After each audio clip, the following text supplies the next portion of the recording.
On passe maintenant à la revue de presse des hebdos de quartier en compagnie de la journaliste Aimée Lemieux. Bonjour Aimée. Salut. Alors, on débute dans le Progrès de Saint-Léonard. On nous annonce que le Centre intégré de santé et de services sociaux de l'Est va prolonger les heures de visite dans les deux hôpitaux de l'Est de la ville, soit Maisonneuve-Rosemont et Santa Cabrera.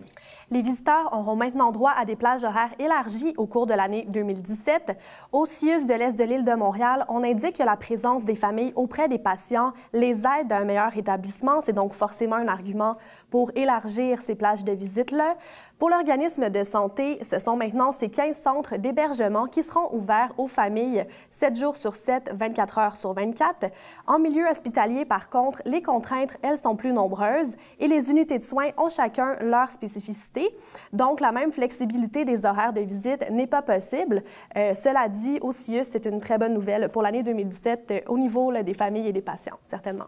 Alors, on en parlait dans les dernières semaines, l'administration Coderre qui a annoncé la piétonisation de plusieurs rues durant l'été 2017. Dans l'hebdo Le Plateau, on nous parle des commerçants de la rue Roy qui ont un avis partagé concernant la piétonisation de leur rue. D'abord, ce qu'il faut savoir, c'est que dès cet été, forcément, la circulation automobile sera interdite sur une partie de la rue Roy, entre Colonial et de Bullion. La démarche, comme tu l'as dit, s'inscrit dans le cadre du programme de piétonisation annoncé par la Ville de Montréal à la mi-janvier pour ce qui est des 3 nouvelles rues de l'été 2017.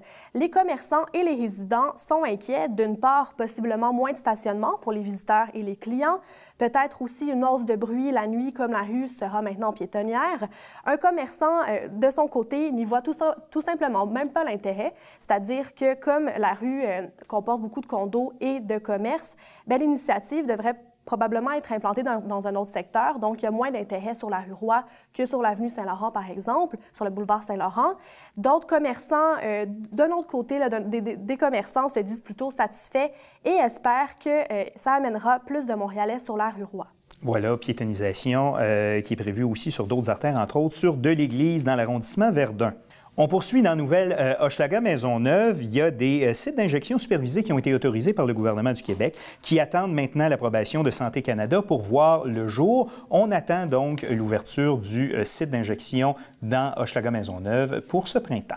À la fin du mois de septembre, le gouvernement du Québec avait annoncé un investissement de 12 millions de dollars sur 3 ans pour l'implantation des centres d'injection supervisés à Montréal.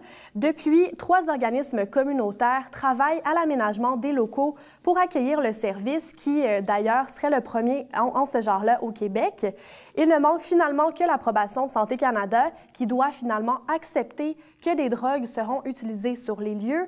Les organismes responsables en sont au dernier préparatif. Quand le go de Santé Canada sera donné, le site pourra être ouvert au CLSC d'Hochelaga Maisonneuve. Et on termine dans l'avenir de l'Est. Dans la foulée des célébrations du 375e anniversaire de Montréal, l'administration a annoncé l'inauguration, la construction de 2 plages, une dans Verdun, une dans Pointe-aux-Trembles. Donc, dans l'hebdo, on nous parle de la plage de l'Est. Il y aura des fouilles archéologiques qui seront faites avant l'aménagement de la plage.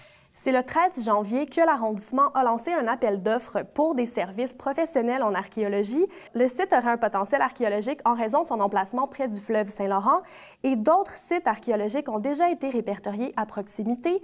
Un archéologue précise qu'il s'agirait en fait de vestiges amérindiens précédant l'arrivée des Européens que l'on pourrait trouver sur le site, donc à confirmer là, avec les prochaines fouilles qui auront lieu sur le site de la plage de l'Est. Aimée Lemieux, merci beaucoup et on se revoit la semaine prochaine. Merci.